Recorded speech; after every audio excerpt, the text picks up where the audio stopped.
আসসালামু আলাইকুম। আশা করি আপনারা সবাই ভালো আছেন এবং সুস্থ আছেন।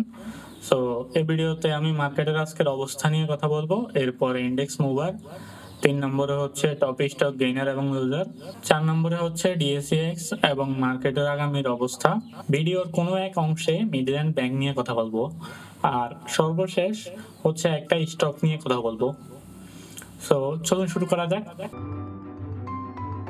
মার্কেট আজকে ৫,২২৭.৭৫ আছে, যেটা আপনার ২৫.২৯ পজিটিভ হয়েছে।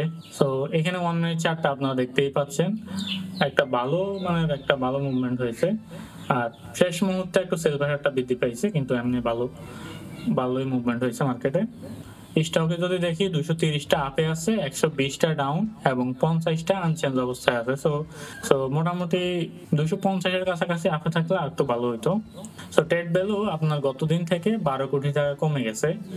আর এখানে আপনার top sector by trade value percentage যদি দেখি, সবার উপরে আছে ইন্স্যুরেন্স 12.49%, এরপরে আছে টেক্সটাইল 11.74%, এরপরে আছে ইঞ্জিনিয়ারিং 10.77%, এরপরে আছে bank 10.23%। So top sector by gainer এবং লুজার যদি দেখি, সো সবার উপরে আছে ইন্স্যুরেন্স 42টা আপে আছে, এরপরে আছে টেক্সটাইল 29টা আপে আছে, এরপরে আছে ইঞ্জিনিয়ারিং 27টা আপে আছে। এবার ডাউনটা যদি দেখি, সো ডাউনের মধ্যে সবার উপরে আপনি দেখতে পাচ্ছেন মিউচুয়াল ফান্ড 20টা, সো এরপরে আছে টেক্সটাইল 19টা। এবার আমরা ইন্ডেক্স মুভারে যাই। সো ইন্ডেক্স মুভারে সবার উপরে আছে রবি 5.4 ইন্ডেক্সকে মুভ করেছে, এরপরে আছে ব্র্যাক ব্যাংক 2.3 ইন্ডেক্সকে মুভ করেছে, এরপরে আছে মিডল্যান্ড ব্যাংক 1.9 ইন্ডেক্সকে মুভ করেছে, এরপরে আছে বেক্সিমকো ফার্মা 1.6 ইন্ডেক্সকে মুভ করেছে। আর এখানে বাকিটা আপনারা দেখতে পাচ্ছেন। এবার নেগেটিভে যাই। নেগেটিভে হচ্ছে সবার উপরে আছে মেরিকো 1.5 নেগেটিভ মুভমেন্ট করেছে ইন্ডেক্সকে, এরপরে আছে আপনার খান ব্রাদার্স, এটা হচ্ছে এক মুভমেন্ট করেছে নেগেটিভ, এরপরে আছে আপনার পাওয়ার গেট, যেটা আপনার 0.8 নেগেটিভ মুভমেন্ট করেছে। সো এবার আমরা টপ গেইনার এবং লুজারে যাই। সবার উপরে আছে পিপল লিজারিং ফাইন্যান্স, এরপরে আছে ইনটেক, 3 নম্বরে আছে মিডল্যান্ড ব্যাংক, এরপরে আছে ইসলামী ফাইন্যান্স।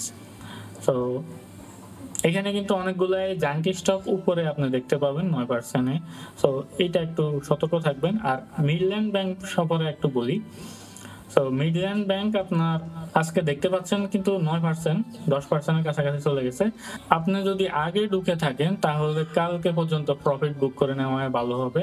সো আজকে যদি আপনি বৃদ্ধি পাওয়ার পরে নতুন করে ইনভেস্ট করার চিন্তা করেন, তাহলে আমার মনে হয় আপনি এখানে থামা দরকার। আর বাকিটা টাকা আপনার, চিন্তাও আপনার। এখানে আমি একটা জিনিস বুঝাই, যদি আপনি আজকে কিনেন নিজের টাকা খরচ করে, তাহলে কি হয়, আপনার T+2 2 দিন লাগবে আপনার ম্যাচিউর হতে, ততক্ষণে আবার ইন্ডেক্স নিচের দিকে পড়া শুরু হবে। তো তখন আপনি টাকা হারাবেন আর কি, বেশিরভাগ পসিবিলিটি এটাই। বাট বাকিটা আপনার হাতে, রিস্কটা আপনি মাথায় নিয়ে কাজটা করতে পারেন। আর এবার আমরা ডিএসইএক্স এ যাই। ক্যান্ডেল আপনার খুব বেশি ভালো এমন বলা যাচ্ছে না, কিন্তু একটা সাপোর্ট নিতে চাইবে আমার মনে হয়। আর একটা ক্যান্ডেল হলে তারপরে বোঝা যাবে।